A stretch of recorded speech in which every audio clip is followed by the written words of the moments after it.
SSC 26 কেমন আছো তোমরা? তোমাদের কিছুদিন পর রেজাল্ট দিবে এবং তারপরেই তোমরা কলেজে ভর্তি হবা। তো ভর্তি হওয়ার পর তো বইও কিনতে হবে, তাই না? চলো তোমাদের আজকে কিছু বই সাজেস্ট করি, যাতে তোমরা বই কেনার সময় কনফিউজ না হও। তো প্রথমে আমরা দেখব পদার্থবিজ্ঞান সাবজেক্ট নিয়ে। পদার্থবিজ্ঞানের জন্য সবচেয়ে বেশি ব্যবহৃত দুইটা রাইটারের বই রয়েছে। প্রথমটা হচ্ছে আমির ও ইসাহাক স্যার এবং দ্বিতীয়টা হচ্ছে শাহজাহান তপন স্যার।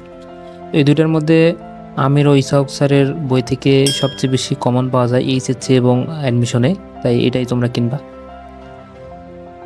আর এরপরে আমরা হচ্ছে দেখব রসায়ন সাবজেক্ট নিয়ে।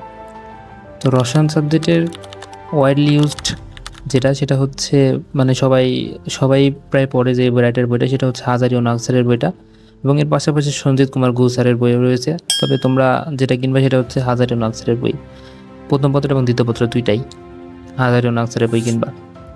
তারপরে হচ্ছে আসছে উচ্চতর গণিত। উচ্চতর গণিতের জন্য দুইটা রাইটারের বই সাজেস্ট করব, সেটা হচ্ছে অসীম কুমার সাহা স্যার এবং কিতাবউদ্দিন স্যার।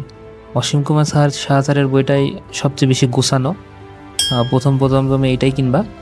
আর যদি এক্সট্রা ম্যাথ প্র্যাকটিস করতে চাও তাহলে কিতাবউদ্দিন স্যারের বইটা কিনতে পারো। এরপরে সেটা হচ্ছে জীববিজ্ঞান। জীববিজ্ঞান প্রথম পত্র এবং দ্বিতীয় পত্রের জন্য প্রথম পত্রের জন্য আবুল হাসান স্যারের বইটা কিনবা, এবং দ্বিতীয় পত্রের জন্য গাজী আজমল স্যারের বইটা কিনবা।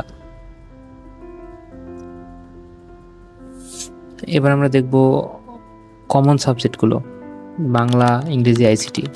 তো বাংলার জন্য তোমরা বোর্ড বই কিনবা, বাংলা বোর্ড বই, এবং বাংলা ব্যাকরণের জন্য ভাষা শিক্ষা নামে একটা বই রয়েছে সেটা কিনবা, এবং ইংরেজির জন্য ইংরেজি বোর্ড বই এবং একটা গ্রামার।